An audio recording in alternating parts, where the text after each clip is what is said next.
Japanese manga artist Rio তাতসুকির ভবিষ্যৎবাণী অনুযায়ী ভয়ঙ্কর সুনামি আসেনি ঠিকই, কিন্তু হঠাৎ জেগে উঠল আগ্নেয়গিরি। বুধবারই জেগে উঠেছে আগ্নেয়গিরি। গলগল করে সেই আগ্নেয়গিরি থেকে ধোঁয়াও বেরিয়ে আসছে। 2011 সালের পর এই প্রথম কোনো আগ্নেয়গিরির ধোঁয়া এতটা উচ্চতায় পৌঁছালো। বুধবার 3রা জুলাই জাপানের স্থানীয় সময় বিকেল 3:30 নাগাদ কিয়োশু ভলকানিক রেঞ্জের সিনউয়েদাকি আগ্নেয়গিরি থেকে ভয়ঙ্করভাবে অগ্ন্যুৎপাত হয়। ধোঁয়ার উচ্চতা পৌঁছে যায় 6.7 কিলোমিটার পর্যন্ত। 2018 সাল থেকে নিষ্ক্রিয় ছিল এই আগ্নেয়গিরি। 7 বছর পর আবার অগ্ন্যুৎপাত হলো ওই আগ্নেয়গিরি থেকে। এমন বড়সড় অগ্ন্যুৎপাতের পর ভারী পাথর গড়িয়ে আসা কিংবা লাভা স্রোত গড়িয়ে আসার মতো ঘটনা এটা একেবারে স্বাভাবিক। তাই ইতিমধ্যে সতর্কতা জারি করা হয়েছে জাপানের আবহাওয়া দপ্তরের তরফে। বাসিন্দাদের বাড়ির ভিতরে থাকারও নির্দেশ দেওয়া হয়েছে। প্রশাসন সেই নির্দেশ দিয়েছে সেখানকার বাসিন্দাদের।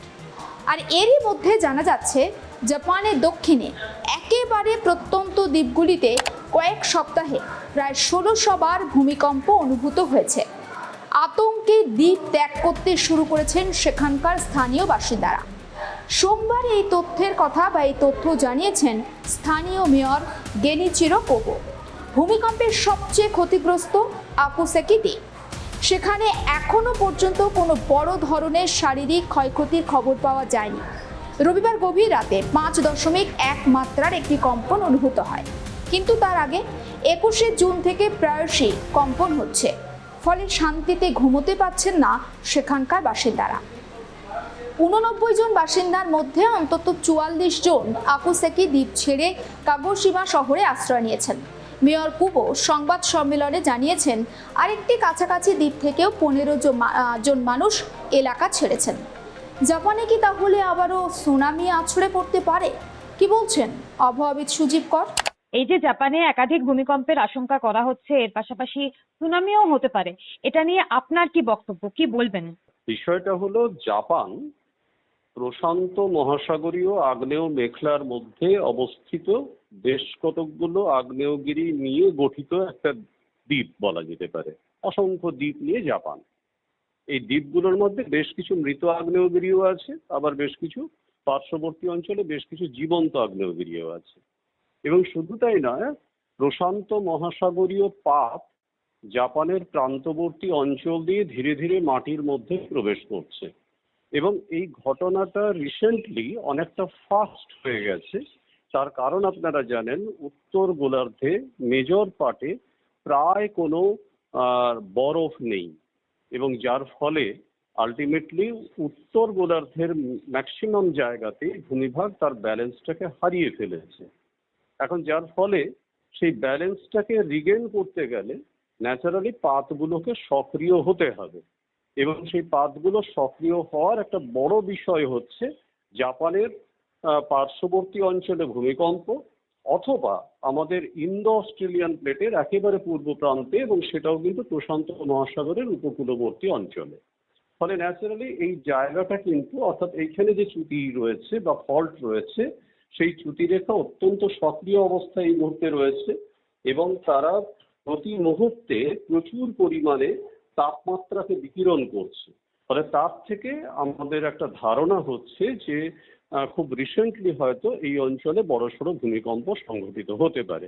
তবে যেটা বিষয় বলি, সেটা হচ্ছে ভূমিকম্প এমন একটা বিজ্ঞান যেটা অনেকগুলো কজ অ্যান্ড কনসিকুয়েন্সের উপরে নির্ভর করে একটা প্রেডিকশন করা যায়।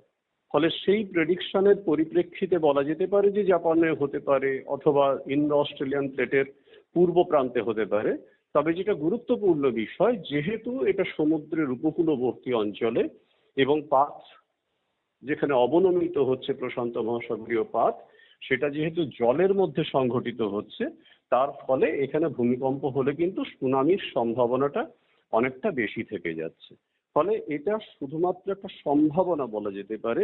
এই মুহূর্তে সঠিকভাবে এই জায়গাটায় পৌঁছানোর মতো তেমন কোনো অবস্থা এসে পৌঁছয়নি যে একেবারে কালকে হয়ে যাবে বা পরশু হবে। কিন্তু জাপানে একটা ভূমিকম্প হবে, এবং সেটা রিসেন্ট পিরিয়ডে হবে, এবং তার সাথে সাথে ইন্দো অস্ট্রেলিয়ান প্লেটের দক্ষিণ দিকে পাপুয়া নিউগিনি অঞ্চলেও কিন্তু পাওয়ারফুল ভূমিকম্পের একটা সম্ভাবনা তৈরি হচ্ছে। জাপানের ভূমিকম্প ঠিক কতটা ভয়ঙ্কর হতে পারে এ বিষয়ে ঠিক কি জানাচ্ছেন সুজিত বাবু, চলুন শোনা যাক। আপনি যেরকমটা বললেন যে একটা ভূমিকম্পের সম্ভাবনা তৈরি হয়েছে, সেই জায়গায় দাঁড়িয়ে এই ভূমিকম্প কতটা বিধ্বংসী হতে পারে কি মনে হচ্ছে, কি বলবেন? স্বাভাবিকভাবে দেখুন, রিক্টার স্কেলে তার মাত্রাটা কতটা হবে সেটা আগে ভাগে পারফেক্টলি প্রেডিক্ট করা যায় না। তবে যেহেতু এখানে প্রশান্ত মহাসাগরীয় পাতের অবনমন অঞ্চল, ফলে এখানে একটা সম্ভাবনা আছে মোর দেন 7.5 রেক্টার স্কেল, এবং মোর দেন 7.5 রেক্টার স্কেল এটা 8ও হতে পারে, 8-এর ওপরেও যেতে পারে। তবে আপনারা দেখে থাকবেন যে 8-এর ওপরে ভূমিকম্প পৃথিবীতে খুব রেয়ার অকারেন্স, পৃথিবীতে খুব কম ঘটেছে। তবে 7.5-এর উপরে রেক্টার স্কেলে ভূমিকম্প এই জোনটাতে, পুরোই প্রশান্ত মহাসাগরের এই পাটটা যেখানে পাতটা অবনমিত হচ্ছে, সেই অঞ্চলে যে কোনো জায়গাতেই ঘটতে পারে।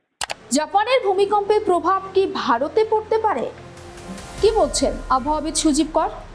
স্যার, আরো একটা বিষয়, এই যে ভূমিকম্পের যে একটা সম্ভাবনা, ভারতে কি এর কোনো প্রভাব পড়বে বা ভারতে কি এই মুহূর্তে কোনো ভূমিকম্পের আশঙ্কা রয়েছে? কারণ আমরা দেখেছি সাম্প্রতিক সময়ে যে কলকাতার ক্ষেত্রেই বেশ কয়েকবার কম্পন অনুভূত হয়েছে। তো ভারতের কি পরিস্থিতি এই মুহূর্তে, কি বলবেন? বলি আপনাকে যে যেটা একটা পাত যখন সক্রিয় হয় সেটা কিন্তু সারা পৃথিবী জুড়ে তার একটা কানেকশন আছে। সুতরাং সেটা একটা প্রান্তে সক্রিয় হয়েছে আর একটা প্রান্তে নিষ্ক্রিয় অবস্থায় পড়ে আছে, এই ব্যাপারটা কিন্তু সচরাচর ঘটে না। ফলে প্রশান্ত মহাসাগরে যদি এরকম বিধ্বংসী ভূমিকম্প হয় তার প্রভাব কিন্তু ভারতেও আসবে। এবং আপনারা জানেন আর একটা যে কথাটা বললাম, ইন্দো অস্ট্রেলিয়ান প্লেটের পূর্ব প্রান্ত প্রশান্ত মহাসাগরের উপকূলে, সেখানেও যদি ভূমিকম্প হয় তাহলে কিন্তু তার ইম্প্যাক্টও কিন্তু আমাদের হিমালয় পার্বত্য অঞ্চল, উত্তর পূর্ব ভারত অথবা উত্তর পশ্চিম ভারতে এসে পৌঁছতে পারে। আপনারা জানেন গত বছর থেকে ভারতের বিশেষত পার্বত্য অঞ্চলগুলো ভীষণভাবে ভূমিকম্প প্রবণ হয়ে আছে এবং প্রায়শই ভূমিকম্প ঘটেছে। এবং আমাদের এই বছরও কিন্তু মানে বলা যেতে পারে যে মানে শীতের আগমনের শুরুতে, মানে আমরা ধরে নিতে পারি অক্টোবরের শেষের দিক থেকে কিন্তু হিমালয় পার্বত্য অঞ্চল পুনরায় আবার ভূমিকম্প প্রবণতা বাড়িয়ে ফেলবে। জাপান জুড়ে ভূমিকম্পের আতঙ্ক তৈরি হয়েছিল একটি ভবিষ্যৎবাণী ঘিরে। জাপানিজ মাঙ্গা আর্টিস্ট রিও তাতসুকি তার বইতে লিখেছেন 2025 সালের 5ই জুলাই জাপানে ভয়ঙ্কর ভূমিকম্প সুনামি হবে। জাপান এবং ফিলিপিন্সের মাঝে দুটি টেকটনিক প্লেটের মাঝে বিস্ফোরণ হবে এবং এর জেরেই মেগা সুনামি আছড়ে পড়বে সেখানে। আর যার জেরে সমুদ্রের ঢেউ 2011 সালের সুনামির থেকেও 3 গুণ বেশি হবে বলে ভবিষ্যৎবাণী করা হয়েছে। এর আগে তাতসুকির একাধিক স্বপ্ন কিন্তু সত্যি হয়েছে। 2011 সালে সুনামি থেকে করোনা মহামারীর উল্লেখও রয়েছে বা ছিল তার বইতে।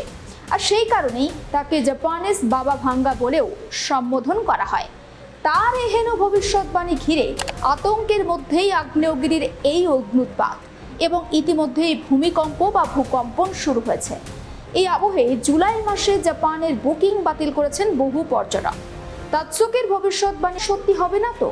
সেই প্রশ্নই এখন উদ্বেগ বাড়াচ্ছে।